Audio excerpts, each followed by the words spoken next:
Продовжуємо засідання. Прошу We are resuming our meeting. Please invite to the hall the candidate to the position of the head court, Nikitchuk Ihor Ivanovych.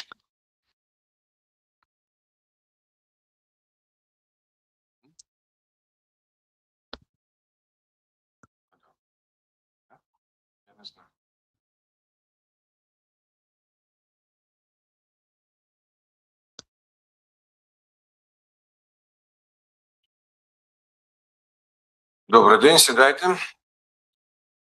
Good morning. Please take your seat. Розглядається питання щодо відповідності кандидата We are considering the aptness of Nikitchuk Ihor Ivanovych as a head judge according to the criteria from Article 7 of the Law of Ukraine on High Anti-Corruption Court. In the whole, there are members of Public Council of International Experts, Gabriele Yotkaite, Mary Butler, John J. O'Sullivan, Jessica Thompson, Robert Brookhuizen, Norman S. Also members of the High Qualification of Judges of Ukraine participate: Михайло Боганіс, Людмила Волкова, Михайло Чнюк, Надія Кибецька, Олег Полюш, Ігор Кушнір, Руслан Мельник, Олексій Омелян, Роман Сабодаж онлайн, Руслан Сидорович, Сергій Чумак, and Галина Шевчук. Ihor Ivanovich, do you understand the composition of the commission? Yes, I do. I will explain your rights. You have a right to recuse commission members if there are legal grounds. You can also file petitions or provide explanations to express your considerations or objections to the matters discussed. I also draw attention to the fact that we do not consider any new materials in the special meetings if previously the candidates had the opportunity to submit such materials, but the materials were not submitted. If there are circumstances that can affect this decision upon the petition of the candidate or upon initiative of at least 3 PCIe candidates, a decision can be made to accept additional materials if at least 3 members of the commission vote for. Do you understand your rights? Yes. Will there be any recusals or petitions? No. It's clear. The commission member Roman Anatolyevich Kadysyuk will be rapporteur on your file. Thank you. Good morning, Ihor Ivanovych. A brief intervention on your file as a candidate. You understand the format. It's a little bit different from you experienced. Let's start. Nikitchuk Ihor Ivanovych, an attorney. By decision of the Commission of 3rd of June 2025, a competition was announced to fill the vacant positions in HAC. Nikitchuk Ihor Ivanovych applied to participate in the announced competition. He has experience of professional activities as an attorney, in particular representing parties in courts for at least 7 years. By the decision of the Commission in September 2025, Nikitchuk was admitted to qualification assessment and participation in the competition. Upon the results of the qualification assessment, Ihor Ivanovych scored 329.13 and was admitted to the second stage interview. Qualification of the candidate. In 2000, he graduated from the National Legal Academy Yaroslav Mudry and got full higher education in the area of legal science and the title of lawyer, no scientific degree. To improve the qualification, he participates as a lawyer in upskilling trainings. At the same time, he is a professor. The candidate has quite a big general legal experience, technical and legal one, till December 2006, and then from 2011 till 2013 was a professor at the Kirovohrad State Pedagogical University. Vinnychenko University. In October 2012, based on the decision of Kirovohrad Qualification and Disciplinary Commission, got an attorney license. Since the 1st of October 2013 till July 2024 has been director and beneficiary owner of the LLC Alice Court. Nikitchuk has an experience as a lawyer of over 13 years and speaks Ukrainian language, wasn't brought to disciplinary liability as an attorney. Ladies and gentlemen, it's my brief intervention on the candidate's file. Oleg Leonidovich, back to you. Thank you.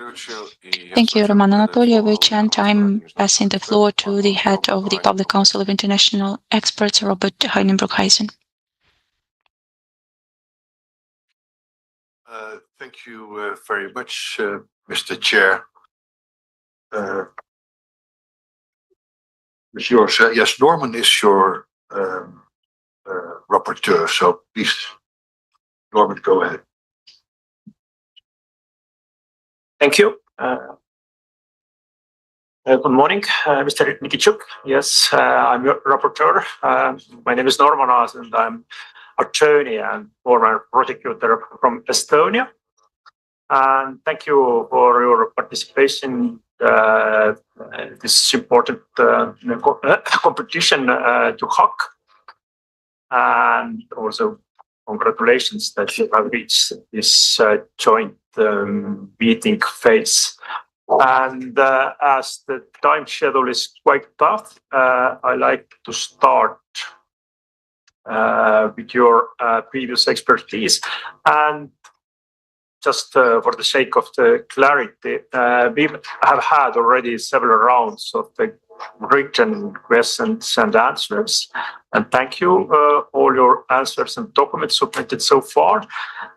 But this is public interview, so I will ask some of those questions again.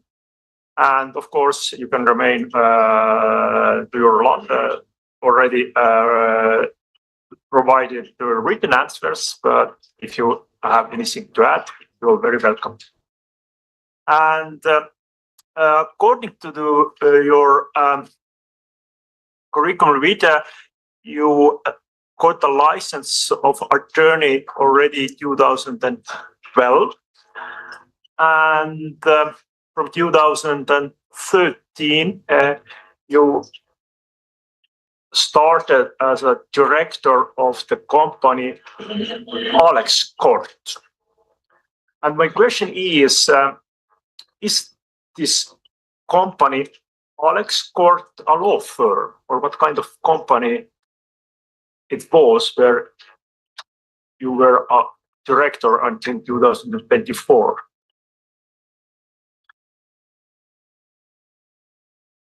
It's a company which its main area of activity is provision of legal services at the moment where I was employed there. This company was founded by you, or you was just hired as a director there?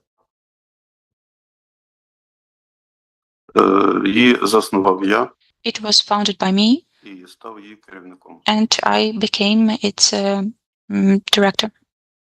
Okay. And how many other lawyers beside yourself provided legal services through this company, and how many supporting staff you had in this company? How many people worked there throughout the 10 years or minutes?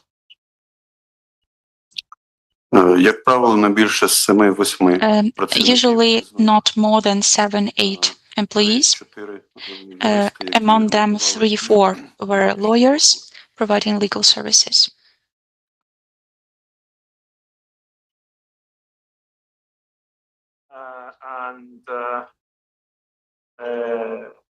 Before, it means you was also among those 3-4 lawyers, or you was additionally?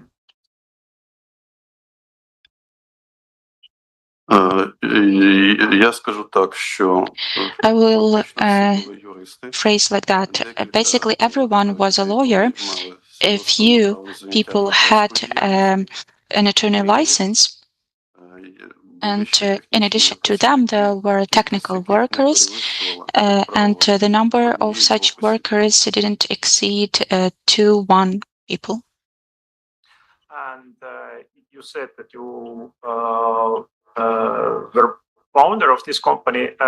Were you only shareholder or owner of this company, or was this some sort of partnership with other lawyers?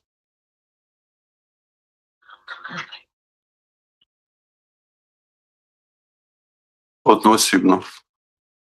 I was the only founder. And yes, formally you were director of this company, but you had also the attorney license. Did you provide also legal services as attorney to this company, or you was just the director of the company?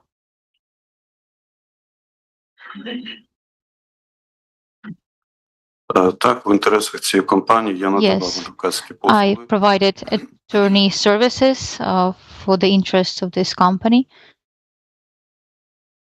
And basically it means you provided legal services to clients of your company. Engagement letter was signed or concluded with the company, not by yourself. Так, і клієнтам компанії, Yes, і to the clients of the company and to other companies що могли that I believed в моїй компанії в разі необхідності that could be useful to my company in some way, or in terms of resources and such. Please provide or what kind of or what categories of cases you have worked as attorney throughout your career. I mean, basically the distinction or breakdown between the civil cases, criminal cases, administrative cases. What is your specialty, or do you have any specialty, or what your main focus of the practicing law? В більшості своїй я приймав участь Mostly, у справах I would take господарських, цивільних. commercial, civil, administrative cases. As to criminal cases, I'd like to state the following. Our company would conclude contracts for legal services, and within those contracts, myself and other attorneys, we oftentimes represented our clients during the procedural activities carried out on the territory of those enterprises, during the searches, during the interrogations. Кількість наших адвокатських дій, якщо говорити про кримінальні провадження. That was a big chunk of our attorneys' activities in criminal cases. In some other criminal cases, we were involved in pre-trial and pre-court procedural activities. Let's go closer to the present moment. And can you recall how many criminal cases do you have personally handled over the past 5 years, since 2020 up to today?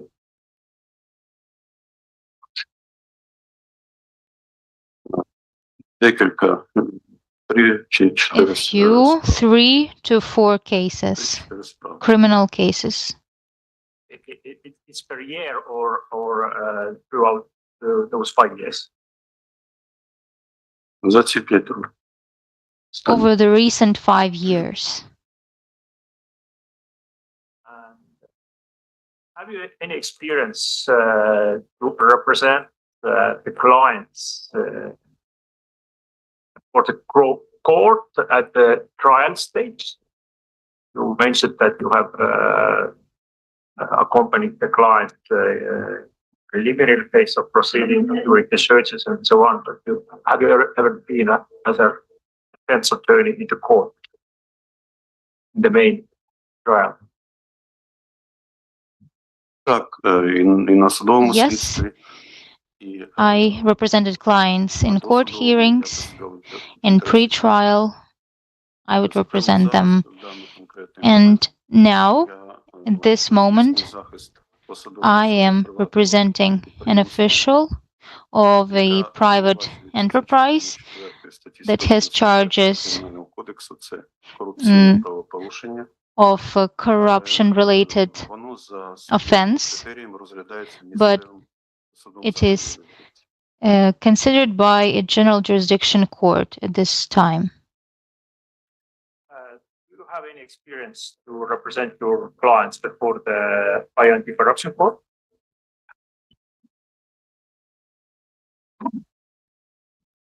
Такого досвіду немає. No, I don't. And you just mentioned that at the moment you have one corruption-related case, but this is your first case when we are talking about corruption or corruption-related cases, or do you have previously as well corruption-related cases? Так, це перша справа. Yes, this is my first corruption-related case. Other cases did not receive trial.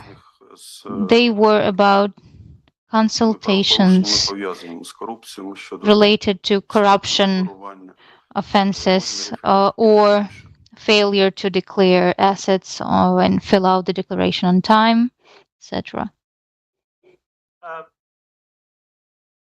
According to the tax declarations, your income as a director of this law firm was quite low throughout the years, and didn't reach in a couple of years also to the minimum salary what was set by the government, and we also pointed out during our written questions that your income was especially low in 2015, 2024, and 2023. But at the time, you were the director of your law firm, and you were also practicing law as attorney to your law firm. How did your declared income remain so low level?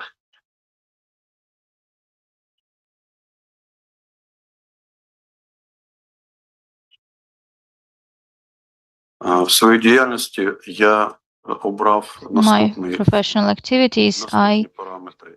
decided on the following parameters. For the salary, Отримував заробітну плату як керівник підприємства. I get a salary as the director of the enterprise that I founded. My practicing law as an attorney is done on pro bono basis, but there are some exceptions, of course. The services I provide as an attorney for my company, and I practice as an attorney in order to improve my qualifications. And regarding the income, it exceeded the minimum, the subsistence, that is the minimum salary. But I, as a director, when determining the salaries for the employees and for myself, I just took the amount of income that we could earn. And this is what explains the low salary, so may seem. The financial capacity of the enterprise is the main reason for that. You declared the income just as salary as a director of this company. Did you receive also a dividend sometimes or no from your law firm?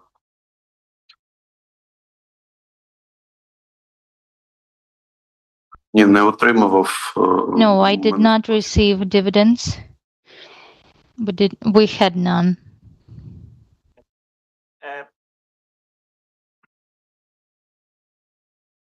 This was your law firm, and you practicing law as a professional attorney. Could you clarify also that you mentioned that you did several cases pro bono for various reasons, but can you explain the economic rationale of your activity? Because this is your firm, and I can imagine that the aim of any law firm is to make a profit, but several cases you did pro bono. What was the real economic rationale behind such a behavior?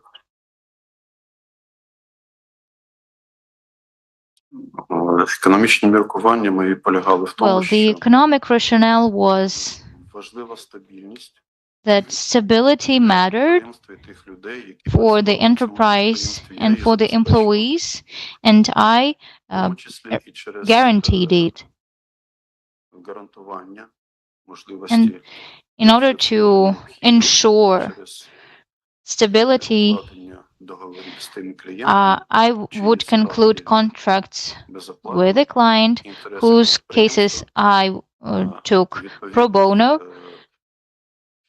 або договорів оренди приміщень, або позичок, Mm. якщо буде це необхідно.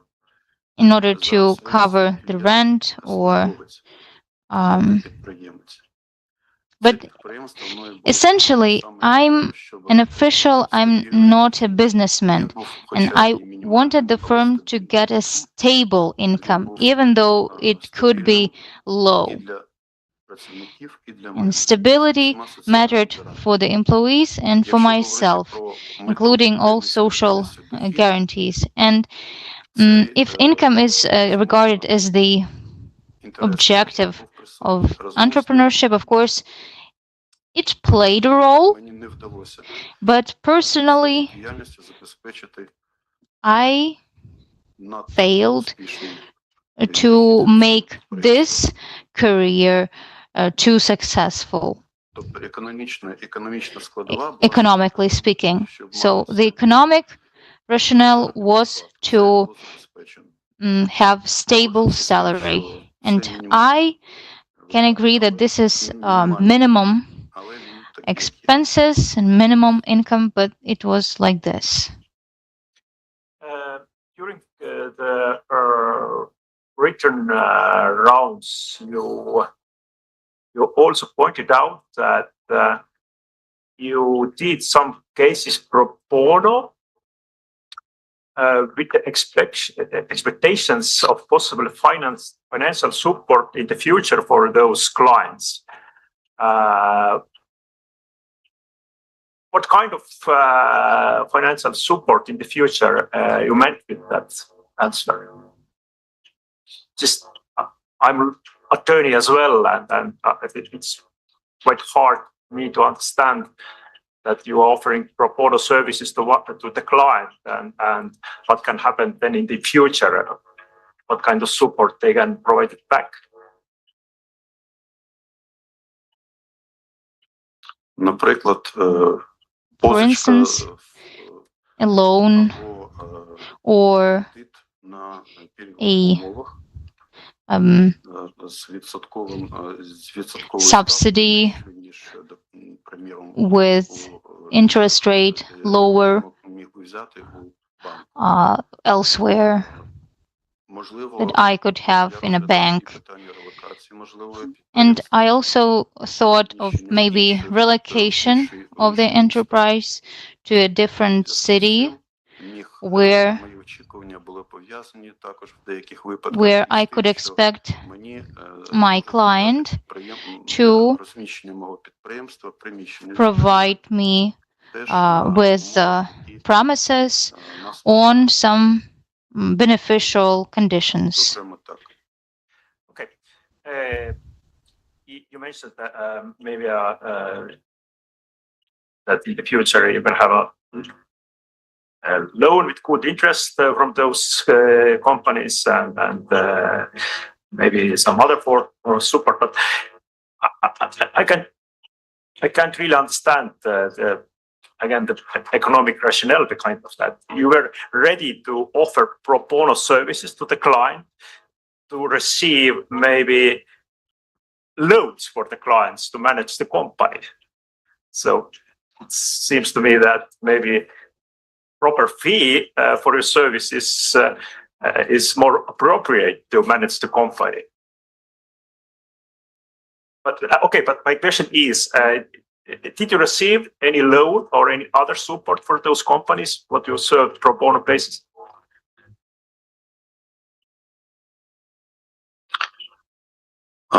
Не отримав такої No, нагальної I потреби. Ми не didn't, відчували. because there was no І, pressing need to do я so. хочу сказати, щоб ви зрозуміли мою мотивацію. And I would like to like you to have a better idea of what I am saying.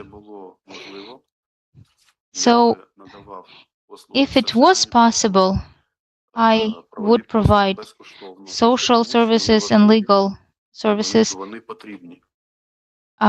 I would do this because this is important and this is necessary. And in all those relations, I thought that my activities as a director are important for the employees because I'm ensuring some stability in their life, and I also get experience from in considering cases, and I get positive reinforcement. According to the court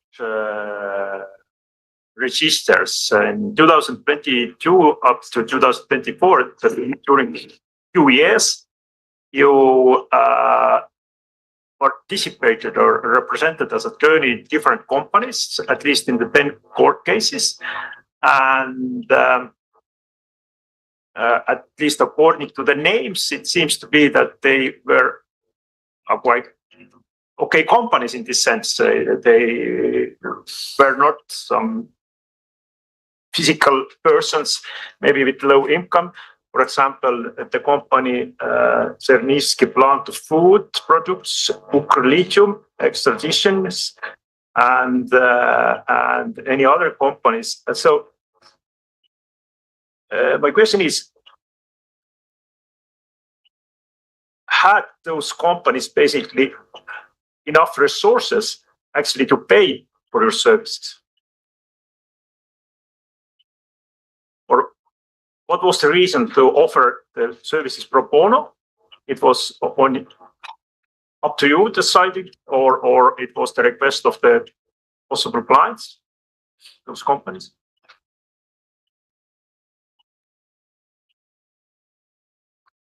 Якщо говорити про компанії, які про які йдеться We talk about the companies в запитаннях, that were referred to in the question. I cannot agree with the statement that all of them were quite well off. Alexandrivsky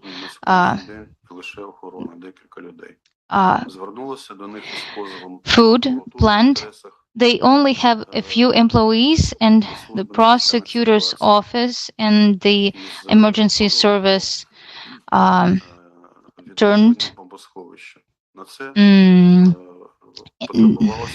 inspected the enterprise because they were supposed to repair the bomb shelter. And my data as an attorney is an open domain. The representative of the enterprise contacted me, and I provided them with the administrative consultation pro bono, and I won that case. Another enterprise, or rather, it's not an enterprise, but the manager of the enterprise that is also indicated, was indicated in your question. The situation in their enterprise was somewhat extraordinary, but I was interested in it from the professional point of view. So the manager of the enterprise received a claim from one of the shareholders in order to for the manager to repay damage. And that situation was interesting to me from the legal perspective. And those relations were legitimate from the point of view of the enterprise. And the court practice under Article 54 of the Commercial Code, in my personal belief, has shaped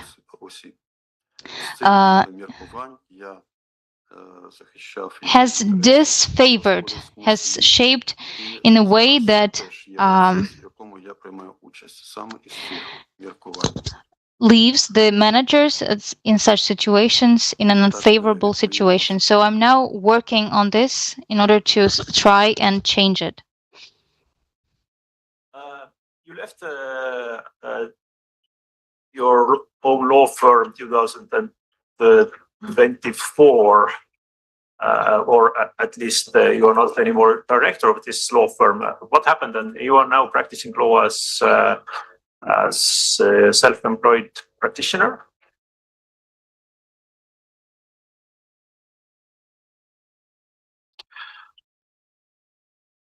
Так, склалася така ситуація, що фахівці, з якими ми працювали, The 22-23 рік specialists we worked together from the full-scale invasion, we try to deal with it, but then the situation got worse and people started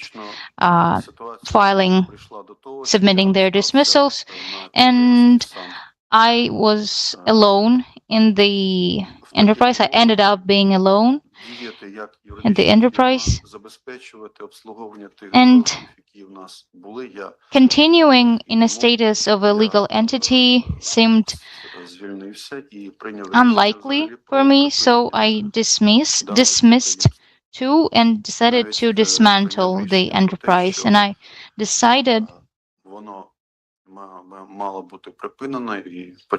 that it should have been dismantled, and I started this process, and I found a customer ready to buy that enterprise, and I alienated the ownership right to him. So I am no longer an owner of the enterprise, and my only status as of today is a self-employed person and attorney.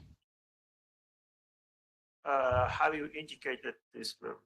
What was the price selling of your company, and have this income indicated in your tax declaration?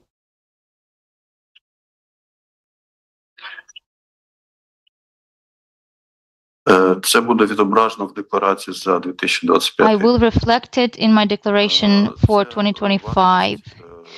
The amount is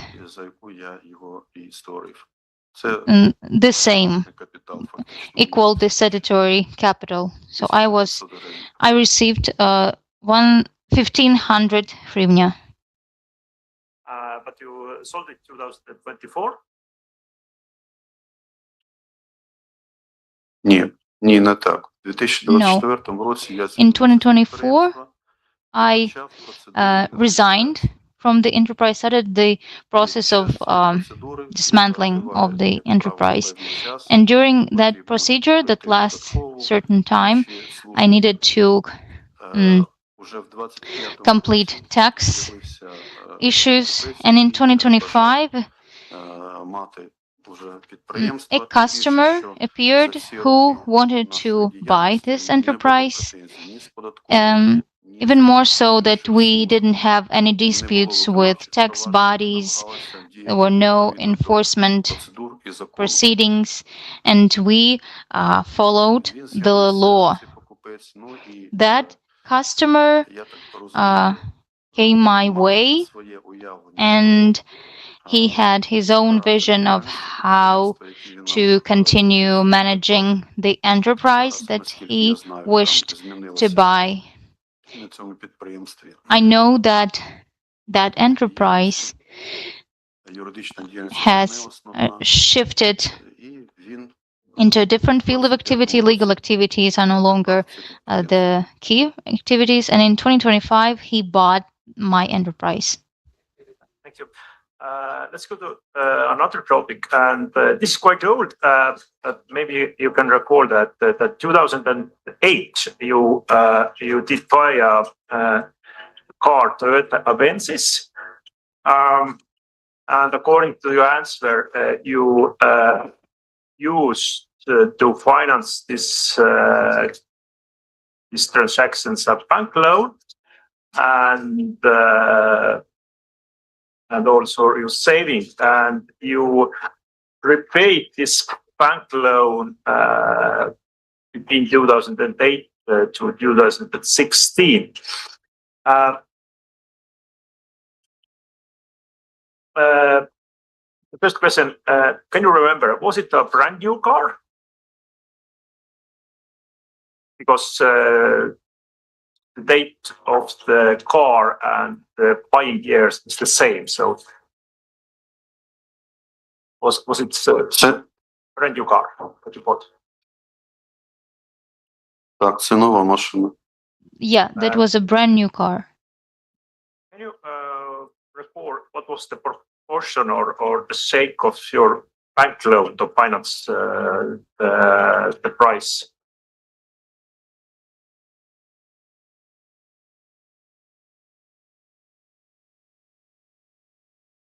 Повністю. The loan covered the full price. Full price. Yes, да. And again, during the same period, your income was quite low. So how you can explain that you had enough resources to repay this loan?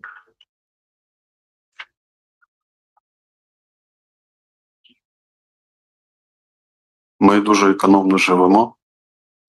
We live on a tight budget. Нерухомість. We don't buy property, real estate. Отримували. I earned my salary as a government official, and my wife has been a teacher for her life, even though her salary was moderate. I couldn't say that it was easy, but we managed to pay the loan.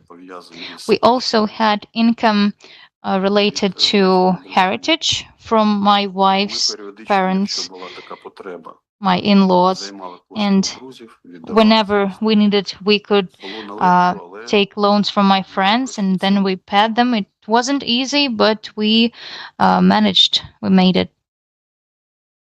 Can you remember this repayment of the loan? It was made in every month, or how those installments was paid, or at the end of the loan term altogether at once?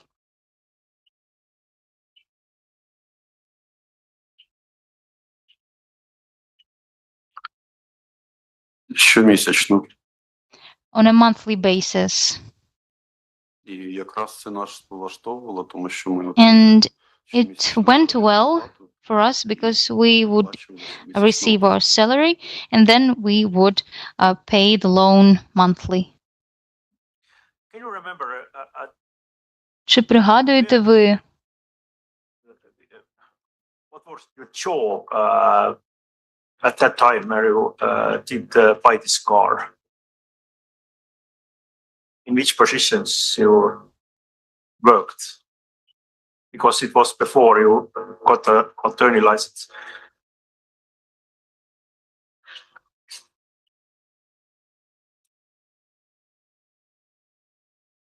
Я працював на I worked службовцем місцевого самоврядування. as a local self-governance official. I worked начальником управління as a правозабезпечення manager of the legal support department within the local council. Manager, it means head of the department, or Це maybe this is translation issue. Or manager.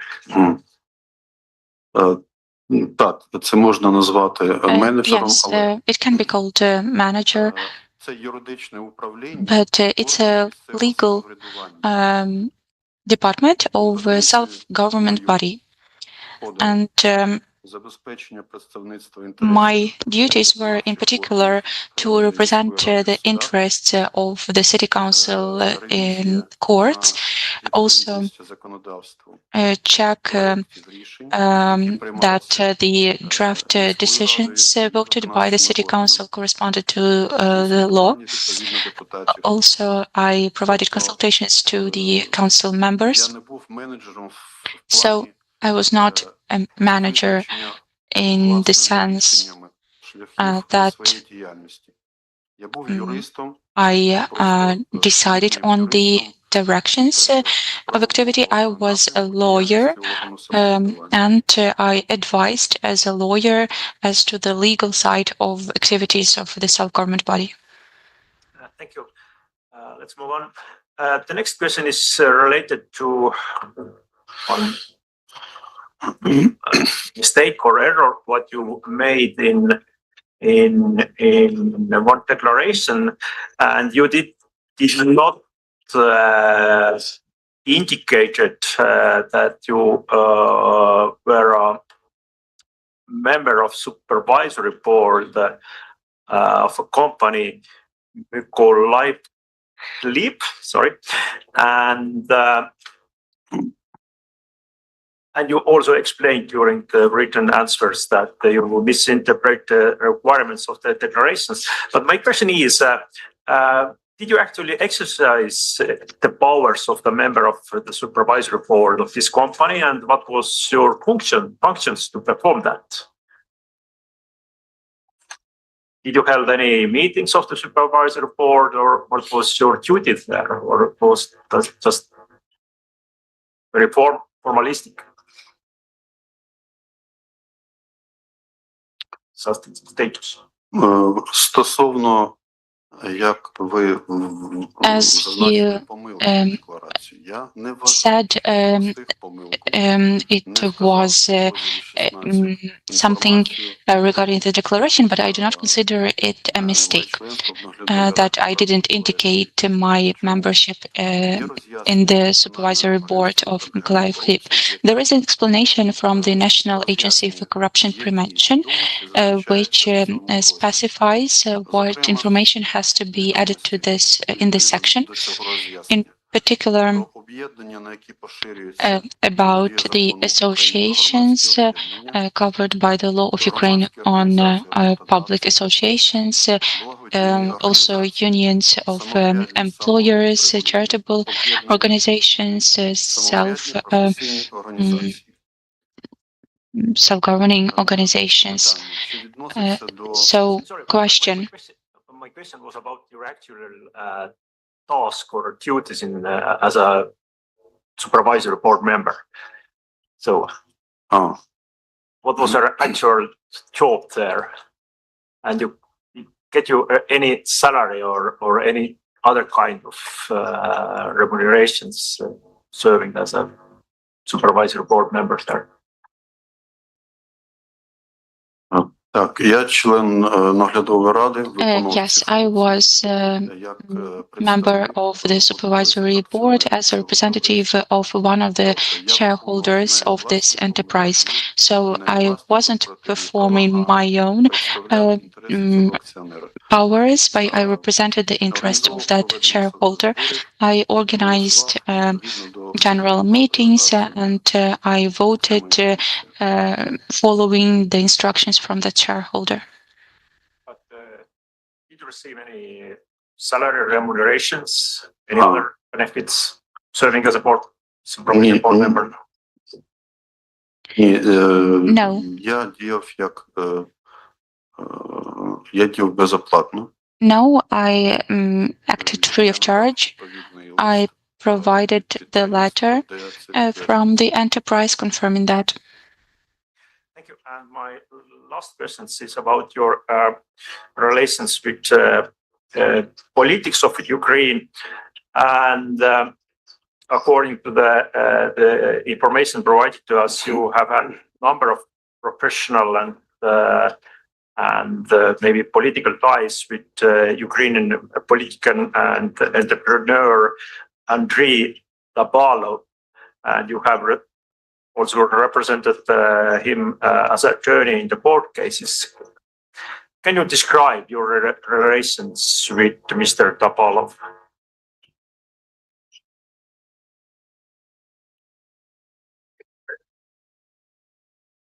Наразі наш зв'язок з наші взаємозв'язки Currently, our interaction is one of attorney-client. Mr. Topalov is a client, and I currently represent his interests in one of the cases. We met each other many years ago when I was providing legal services as a representative and lawyer during the election process to the local council. And as to the political component that you are asking about, these relations no longer exist, neither for me nor for Mr. Dabalov, because we decided on that a long time ago when I made the decision to participate in competitions to get a position of a judge. It happened in 2011. Since then, there were no ties involving political aspect, nothing like that. And very last questions. You explained that you tried to get a bit distance from politicians and politics to be a judge. But 2015, you participated in the local elections as a candidate, the political party in Askrai. So you have had some interest in politics anyhow, also in the local level?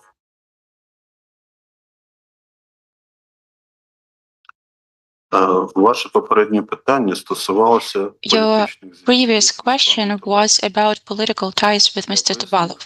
I explained that I ceased such relations a long time ago and they do not exist anymore. As to my participation in the elections to Kirovohrad Regional Council in 2015, I can say the following. Of course, I, as a citizen of our country, as a member of the territorial community, am interested and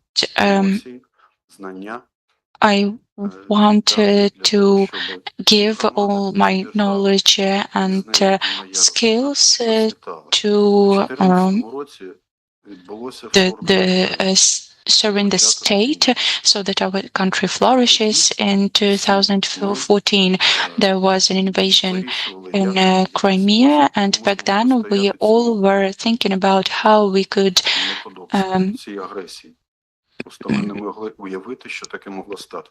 counter this aggression, these events, what role we could play. And back then, when the invasion started, the elections were announced to the council. I was approached and offered to participate in the elections because for some time I was involved in political processes And by that, I mean that every political party which participates in elections has its faction, and in particular in the local council, and they draft the resolutions, and I, as the head of the legal department, had to review those drafts. And if they are illegal, I had to give my comments and suggest what to change. For many years, everyone knew about my principles and my strong position. I don't like to talk about it, but in my opinion, I have a very clear and positive characteristics as a lawyer, and everyone remembers me like that after I left my position. So people knew me as a specialist, and I was offered to join such legal activities at the level of region, and I agreed. I didn't agree as a politician because I'm not a politician at all. I agreed to be with my community at that time. That's how I wanted to help the community. Thank you. Thank you. And yes, my time is over. 5 minutes already. Yes, overtime. But that may happen sometimes. Any questions? No. Maria? Mary, sorry. No? Gabrielle is not there. Thank you. Back to you, Mr. Chair. Дякую. Я в свою чергу передаю слово. Thank you, Roman and Anatolyevich. I am passing the floor to Roman Anatolyevich, please. Дякую. Thank you. Перший блок питань. The first block of questions will be related to your motivation. Since you participate in many competitive selections announced by the Commission, tell me please what's the difference between your motivation to become a hack judge and other courts judges. I have,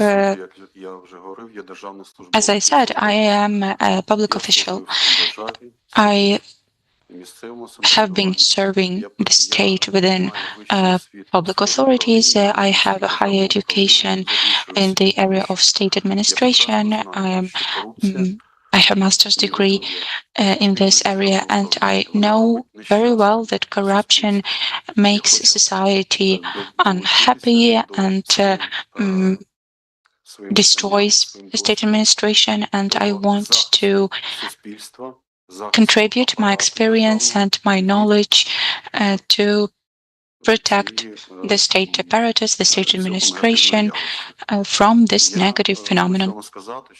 I'd like to say that as I was explaining my motivation to participate in the hack, in the competition to hack, when I got to the score of 75, I spent half a day to calculate the results of other candidates to understand whether I was within the first 15 candidates and whether I would be able to make it. So I was the 15th, and I would like to say that I have a very serious internal motivation to participate in this specific selection to the hack. Thank you. Indeed, you have the motivation. You say that your main motivation to become the hack judge is to join the specialists who are knowledgeable in the matters of corruption, because this phenomenon, as you say, is present in Ukraine. In this context, in within the years 1993 to the year 2000, you worked in customs authorities, which are known to be a source of corruption. Have you personally experienced or noticed any corruption processes, or was there any pressure against you in these customs authorities? Yes, I was offered a bribe at the beginning when no one knew me. After some time, such offers stopped because people learned that it's impossible, and I wasn't participating in such affairs. But I can give one example. Just it will take 1 minute. It was in 1995 or 1994. It was my shift, my night shift as a customs officer, and the police informed our body that a truck was arrested, and the police asked to sort it out. And I looked at the customs declaration, and I saw that the truck came from Europe, and it was stopped in central part of Ukraine. But there were no signs, signatures from the customs service, and the truck was full of kitchen appliances. And I realized that these were counterfeit products, most probably. I arrested the products, and I had only a few hours till the morning to transfer these documents to the department dealing with counterfeit products, and the people offered me not to draft the protocol and to leave the site. When they realized that it was impossible with me, one of them said, if all the customs officers were like you, we would live like in Europe. And it was 1995. And I think that this example shows my attitude and the reactions of others to my acts. Thank you. Let's proceed. In your motivation letter, I will quote the phrase you mentioned in that letter. You state, I can do more for to establish rule of law in our society as a Hague judge. What tools are you going to use to develop the rule of law in our country, and what do you mean by that? I mean administering justice within the mandate the Hague has. In my opinion, it's important, in particular, when it comes to the relatively new for Ukraine norms,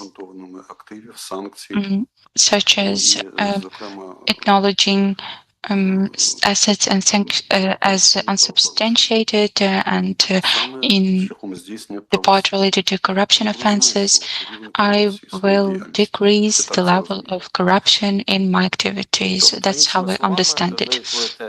So, in other words, you will administer justice as provided for by the law. Yes.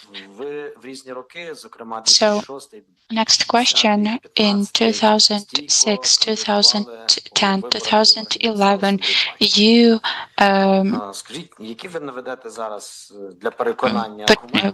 presented your candidacy at the elections to local authorities.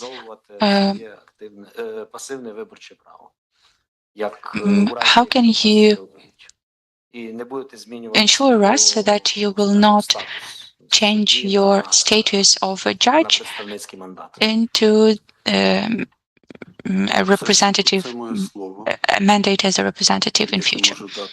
I give you my word, a word someone who knows the price of every word can give.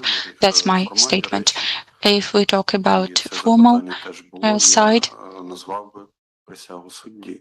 I gave an oath as a judge, and it's my understanding that by giving that oath, a judge is born for a new role. So this oath of a judge is the guarantee.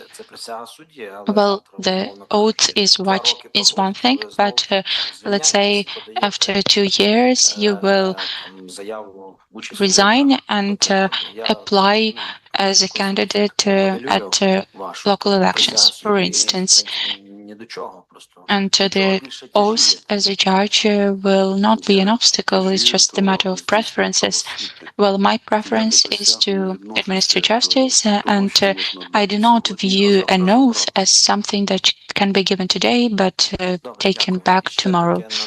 All right, thank you. And another question about motivation. In your questionnaire, you mentioned that people who could recommend you were, in particular, I will not give the surnames, even though it's an open information from your file.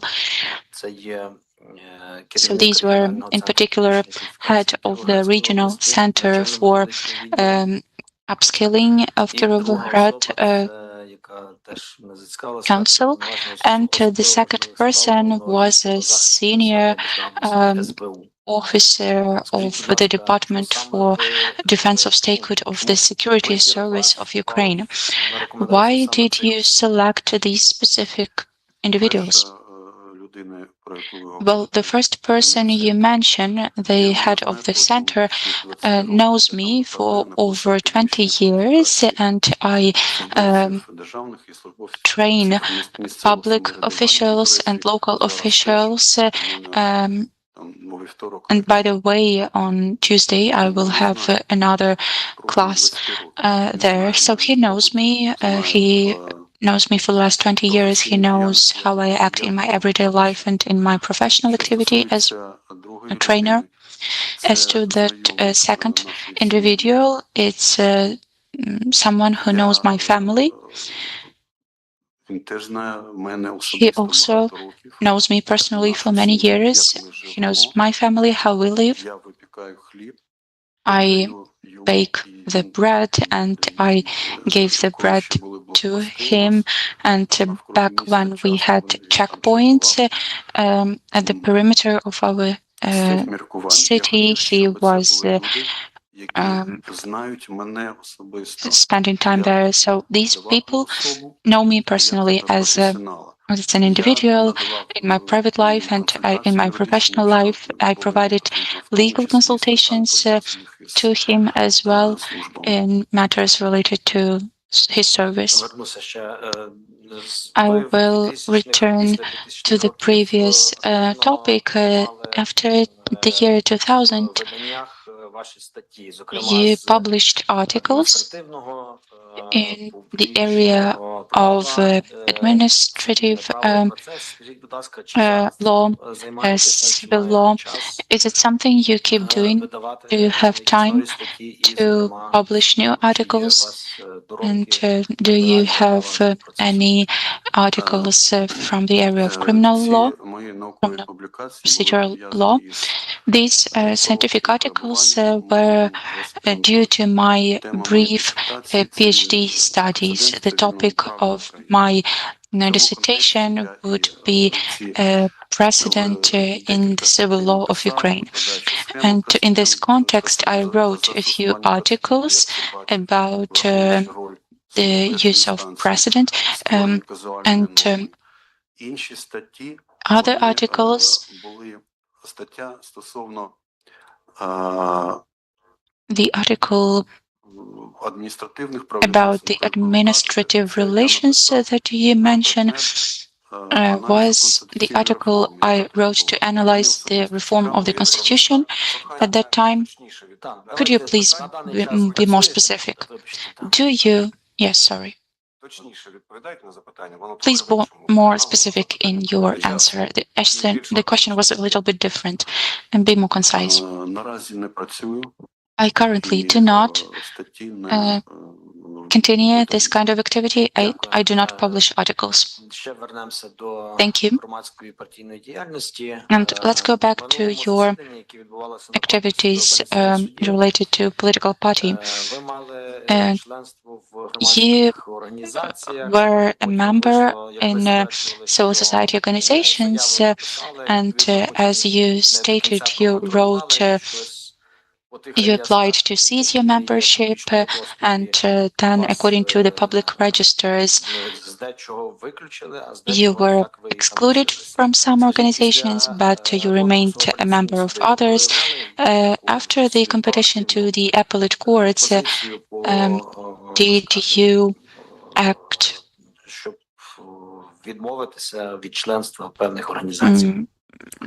Did you do something to cease your membership in certain organizations?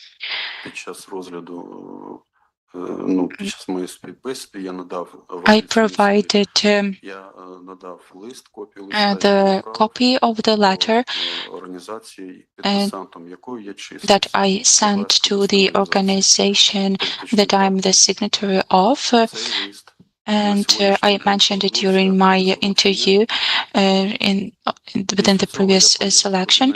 The letter was returned to me. I then went to that address of the organization in my city, but I didn't see any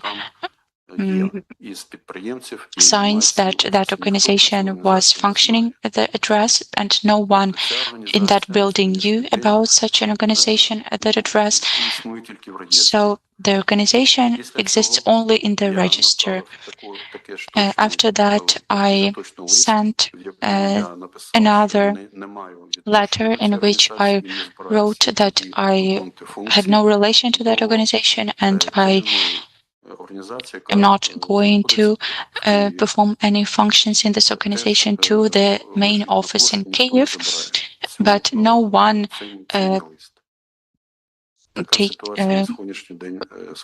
actually received this letter. I know that it is still in the post office, and I know that the organization that I was signatory of 20 years ago, that I provided services to, is reorganized into this new organization. And I have no relation to this new organization. Thank you. Олег Леонідович. Then the last part, financial questions. They will be related to what Mr. Norman said. We had messages from NGOs stating that since 2013 you've been an individual entrepreneur. Have you been declaring any income? I am not an entrepreneur. It's a wrong statement.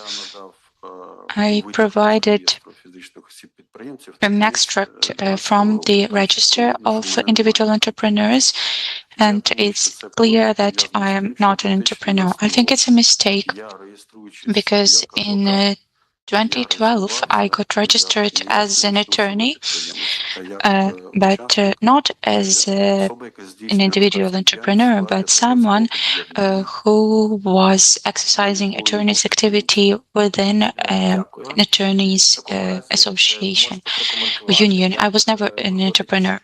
Thank you. How can you comment then that according to the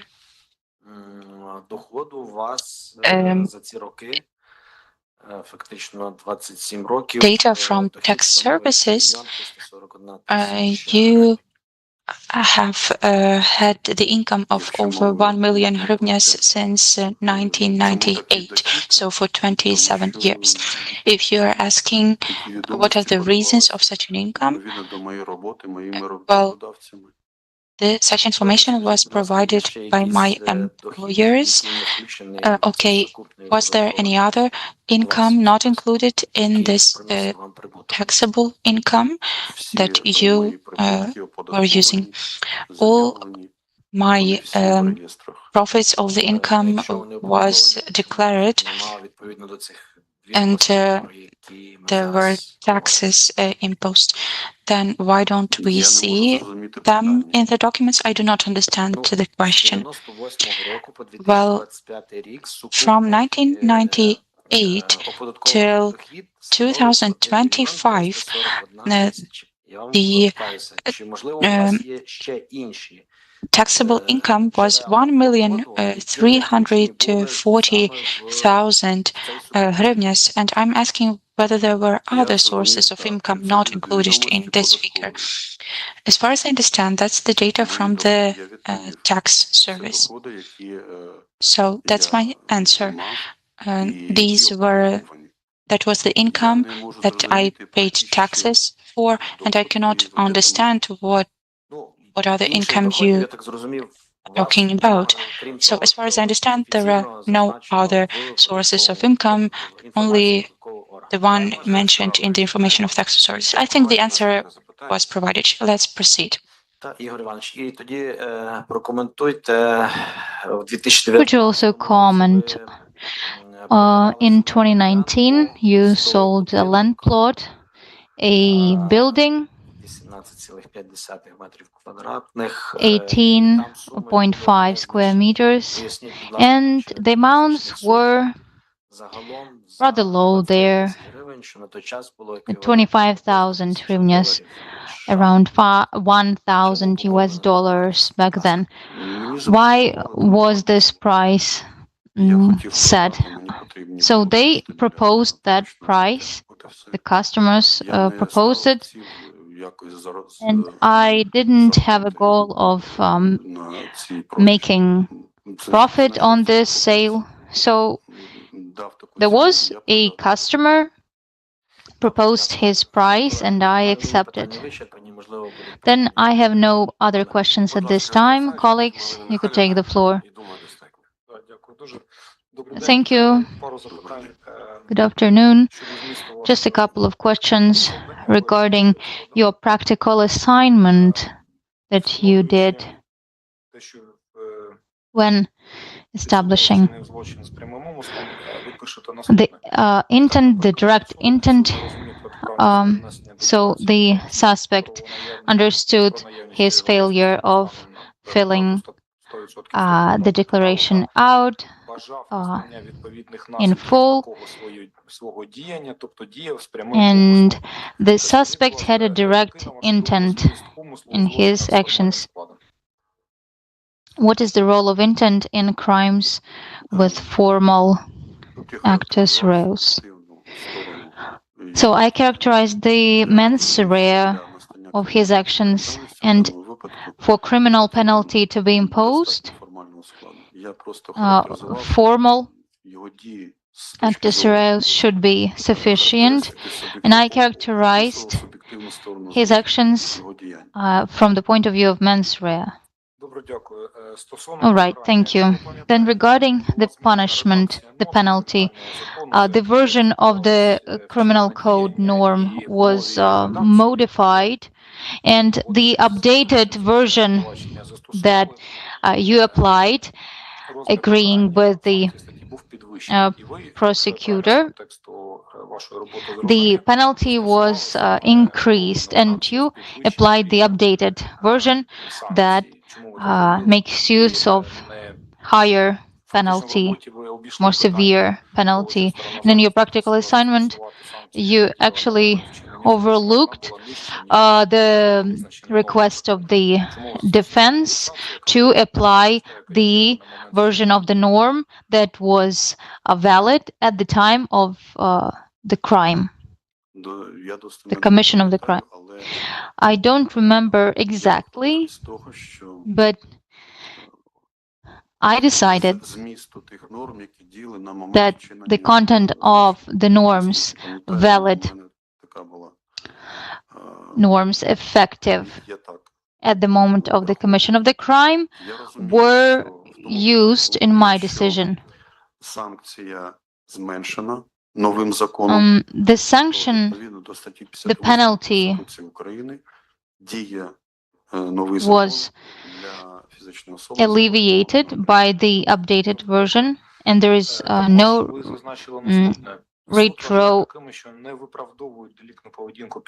retroactive force in this case. The next issue,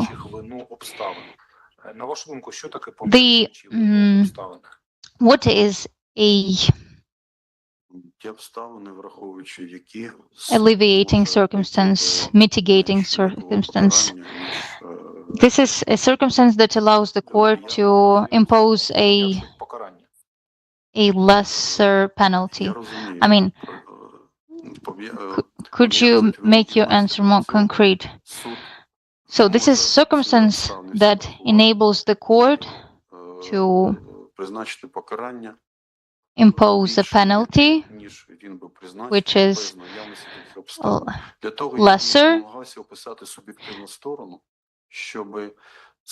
And I also try to describe the mens rea in order to substantiate my decision.